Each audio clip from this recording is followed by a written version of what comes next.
Hello, hi everyone.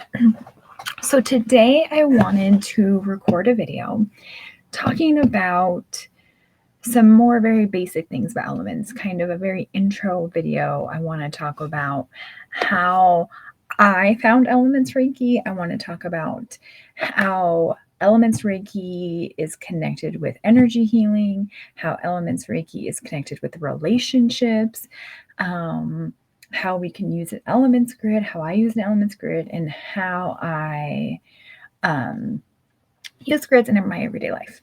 So I have notes here so that I don't get too far off track. So the first thing that I want to talk about is how did I find Elements Reiki? How did Elements Reiki come into my life? So, my first Reiki mastership is in traditional Yosui Reiki. That is how I became into the energy healing world, how I became into Reiki. And as I was doing that mastership, I was so lucky that my Reiki master worked a lot with me one on one. In Reiki, there's either 4 levels or 3 levels, depending on how your teacher teaches it. And I had gone to level 1 and 2 and had just really started my traditional Yosui journey. I was learning symbols. I was learning how to feel Reiki energy for the first time, really connecting to it.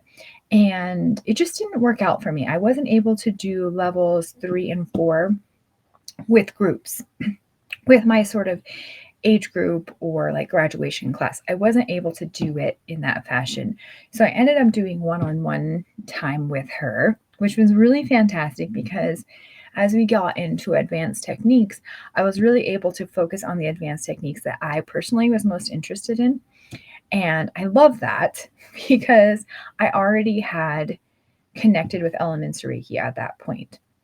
I had already found elements, and it's a really interesting story that I want to share as an inspiration to the fact that you can find divine intervention, you can find divine guidance anywhere. So I was working on a website for my practice, and which would now be my Mind and Body Collective. At the time, that's not what we were called, but I was working on a website, and I was looking at other spa type websites, other energy type websites, and I happened upon this website for a spa vacation space in Mexico. And in that space, it talked about Elements Reiki. And I was like, what is this Elements Reiki? What is that? And it started to talk about fire, water, earth, metal, wood, air, like all these different elements and sessions that you could have. And I was like, oh my gosh, this is it. This is me. I love Elements Reiki. Like I just felt like I was coming home and it felt so good to me. So, of course, I told my Reiki master what I had found, and she is so phenomenal because most Reiki masters have multiple masterships, as does she.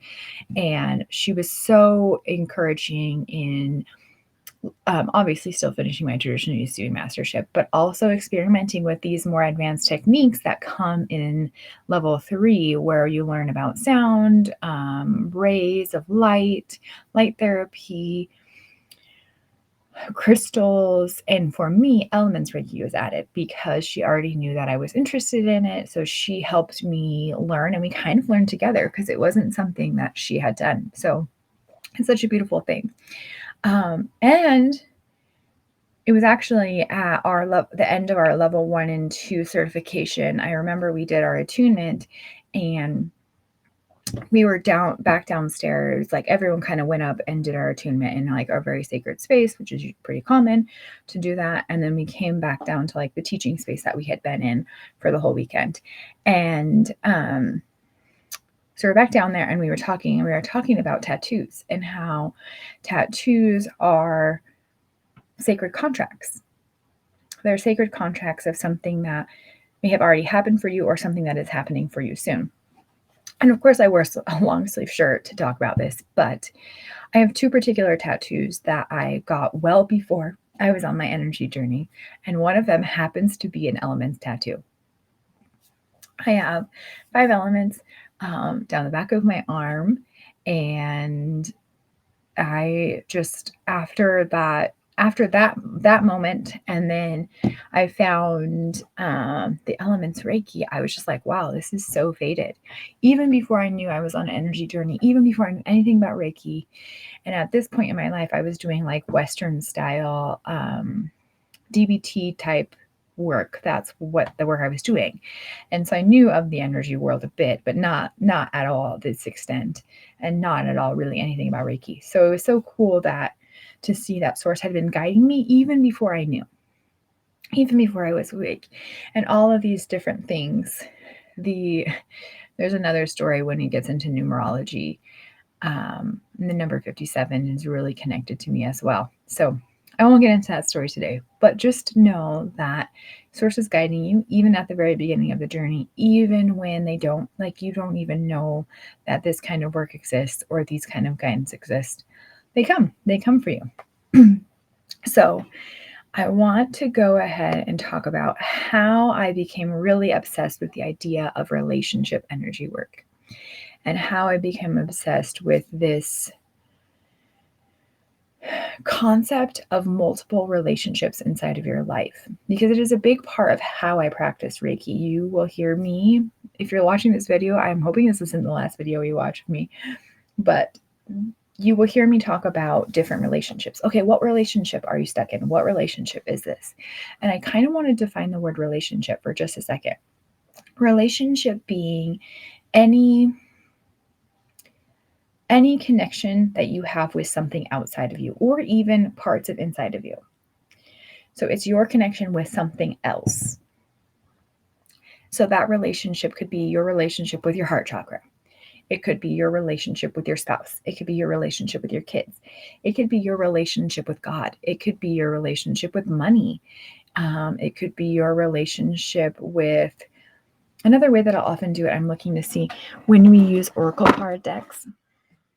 It could be your relationship with a particular card, a particular concept, because all of these things come into our life and they affect us. And you can see where you're at in this element cycle, or life rhythms, which is another word for the element cycle.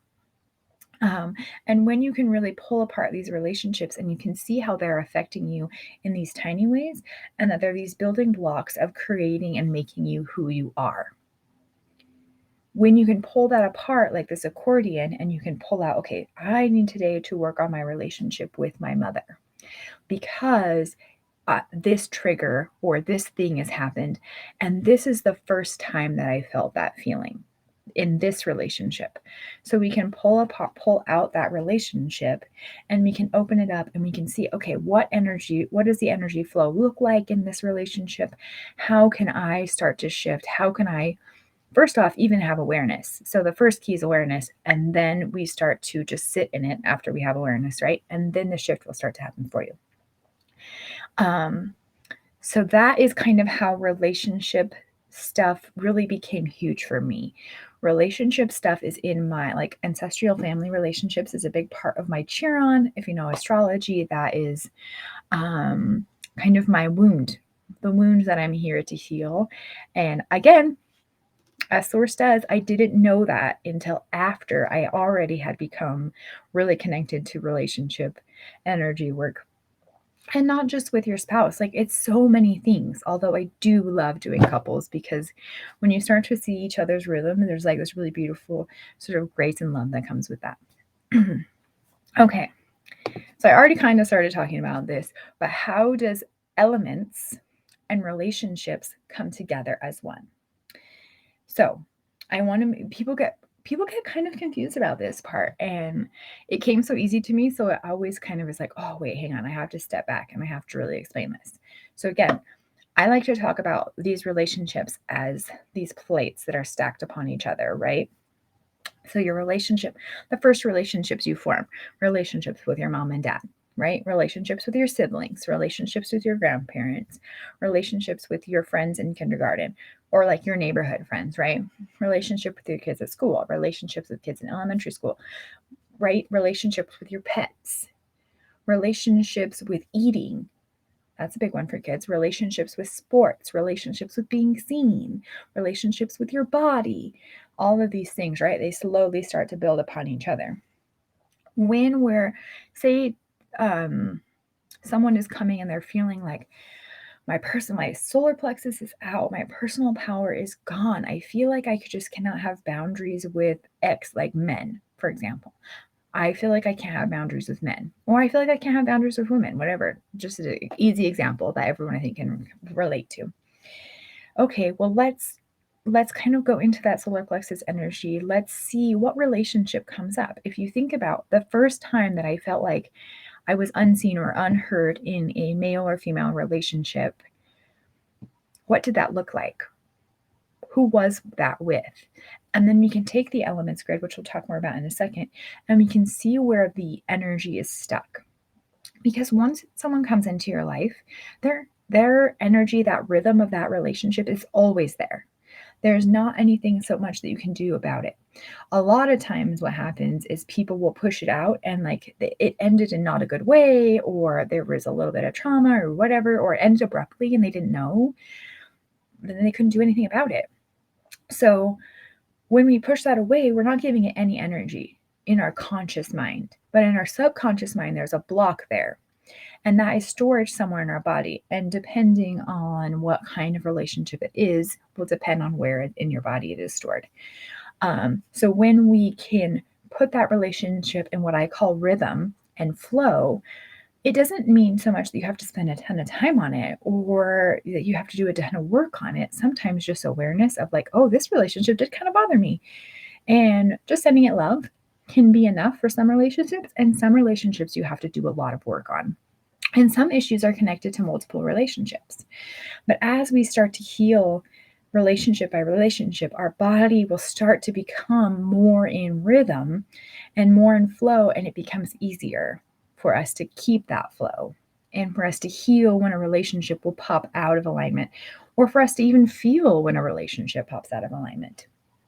And that's why that's how elements and relationships come together, because each element, when we start with water, wood, fire, earth, metal, each of these elements holds on to an emotion, holds on to a part of the cycle, a season of that relationship, if you will. Okay, let's talk about the elements grid. Let me see here. I want to show a picture. I'm going to share my screen. So you guys can see this. So this is two kind of versions of the elements grid. The one, the life rhythms needs wheel is a little newer for me. Let's kind of push over here so you can see. This one's a little newer for me. I actually need to rearrange them. I just barely finished this not that long ago.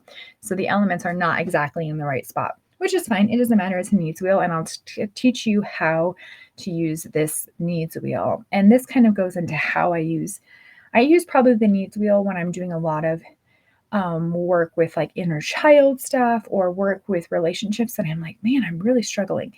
I use the needs wheel when I'm struggling more with a relationship or when I really want to understand what need I have in a particular element. And we're going to come back to this in just a second because I want to explain a little more of a basic. So over here, the 5 life rhythms, 5 elements. This is the original grid. This is the grid that I use all the time. I actually have it gridded right here in stones, which I think you can kind of see.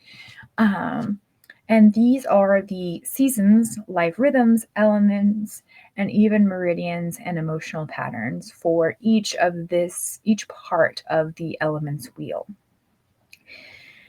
Starting right here with water, winter, it's the beginning. And as you go through each phase, right? Winter, spring, summer, harvest, Indian summer. Earth is a very interesting dynamic element that as you go further into learning about it, you'll totally understand. And then we have fall with metal. Every relationship that we have has a winter, has an unknown, fearful phase.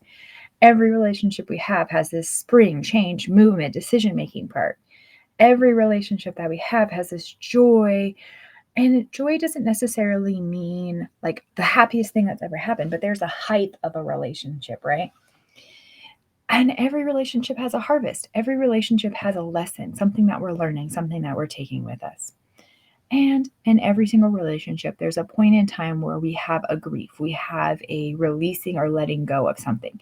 This does not always mean that the relationship is ending. It just means that there's a part of it that's shifting and changing. Like our lives, right? Literally every single year, we go through this rhythm cycle. You can get wild and say every single month we go through it as well as every single day. There are times in the day for each of these elements as well. So just a big reminder that just because an element cycle is in metals doesn't mean it's ending. It's just there's a part of it that's releasing and letting go. And when you can understand and you can say, hey, I use my pendulum a lot, but if you know how to muscle test, you can do that too. How is the flow of my water energy in this relationship? So say I'm checking into the relationship that I have with my mother.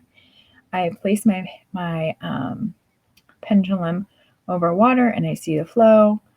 Over anger, I see the flow. Over fire, I see the flow.